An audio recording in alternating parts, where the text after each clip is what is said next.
लोकसभा चुनाव में king maker की भूमिका निभाने वाले नीतीश कुमार को बड़ा झटका लगा है। बिहार को विशेष राज्य का दर्जा दिलाने पर केंद्र की ना के बाद सियासी हलचल भी तेज हो गई है। केंद्र सरकार ने बिहार को स्पेशल स्टेटस वाली मांग को खारिज करते हुए अपना रुख साफ कर दिया है। दरअसल जेडीयू सांसद रामप्रीत मंडल ने वित्त मंत्रालय से पूछा था कि क्या सरकार के पास आर्थिक विकास और औद्योगिकरण को बढ़ावा देने के लिए बिहार और अन्य सबसे पिछड़े राज्यों को विशेष दर्जा देने की कोई योजना है। लेकिन केंद्र सरकार ने इस मांग से खुद को दूर कर लिया है। केंद्र सरकार के रुख के बाद तमाम विपक्षी दल के नेता नीतीश कुमार को लगातार तंज कस रहे हैं। सबसे ज्यादा आरजेडी लालू यादव ने तो नीतीश कुमार से इस्तीफा देने की भी मांग उठा दी है। वैसे तो नीतीश कुमार हाल ही में फिर से एनडीए का हिस्सा बनकर उभरे थे, लेकिन अब सवाल ये कि जिन शर्तों के साथ नीतीश कुमार एनडीए में शामिल हुए थे, उस शर्त को केंद्र सरकार ने मानने से इनकार कर दिया। तो अब आगे नीतीश कुमार का क्या प्लान होगा? आरजेडी ने अपने सोशल मीडिया पर पोस्ट करते हुए नीतीश कुमार के बहाने सरकार पर विशेष राज्य का दर्जा वाले मुद्दे पर राजनीति का ढोंग करने का भी आरोप लगा दिया। तो वहीं विपक्ष के कई दलों की उम्मीदें फिर से बढ़ने लगी है कि एनडीए में किसी तरह सेंधमारी कर सके और सरकार के सहयोगी दल जेडीयू को तोड़ा जा सके। ये बेईमानी है, दिस इज ब्लेटेंट डिसऑनेस्टी। ये बेईमानी बिहार के साथ है, राजद के साथ नहीं है, महागठबंधन के साथ नहीं है। ये बेईमानी बिहार के लोगों के साथ है। वोट चाहिए भर भर के झोली में, वोटिंग स्टेट रहेगा क्या? जब झारखंड का अलग हुआ हमसे, मैंने आज भी सदन में कहा कि हमारे हिस्से में सिर्फ धूल धूप और वर्षा आई।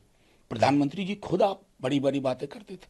हमारे राष्ट्रीय अध्यक्ष, हमारे मुख्यमंत्री थी तभी राबड़ी जी, उन्होंने आंचल फैला के मांगा था अटल जी से, और तब से ये डिमांड रही। अभी नीतीश जी, जब तेजस्वी जी ये लोग साथ थे तो बड़ी बड़ी बातें थी नीतीश जी की तरफ से। अभी हमें लगा कि 2AB की सरकार है, 2 मतलब A आंध्रा, B बिहार, तो आप हासिल कर पाएंगे। अब तो फेल कर गए भाई नीतीश जी, माफ करिएगा, आप फेल कर चुके हैं। हवाला क्या दिया गया है सरकार की तरफ से कि एनडीसी का। अरे साहब, किसको बरगला रहे हो? एक एग्जीक्यूटिव डिसीजन से बदला जा सकता है।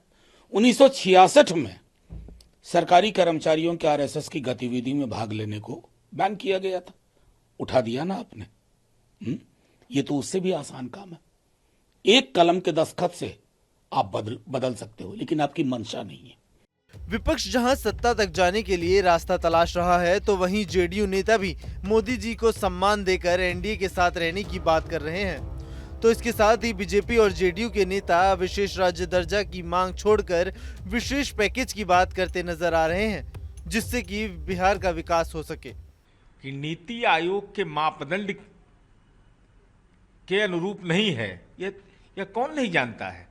और जब मापदंड के अनुरूप था, जब बिहार और झारखंड एक था, जब पर्वतीय क्षेत्र था, आदिवासियों की बड़ी संख्या थी, उस समय तार्किक रूप से इस सवाल को उठाया नहीं गया।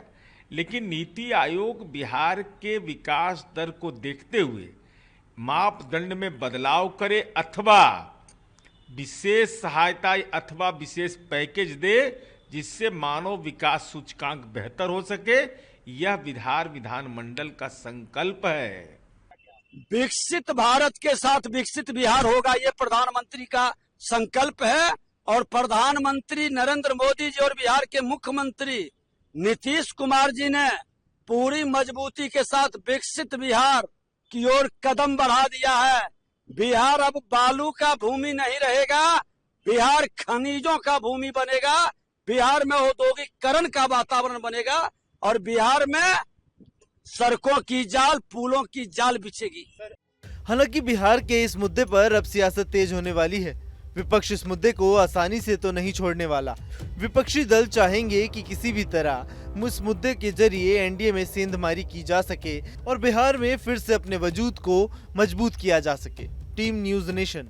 न्यूज नेशन अब व्हाट्सएप पर खबरों के ताजा अपडेट के लिए न्यूज नेशन के इस QR कोड को स्कैन करें।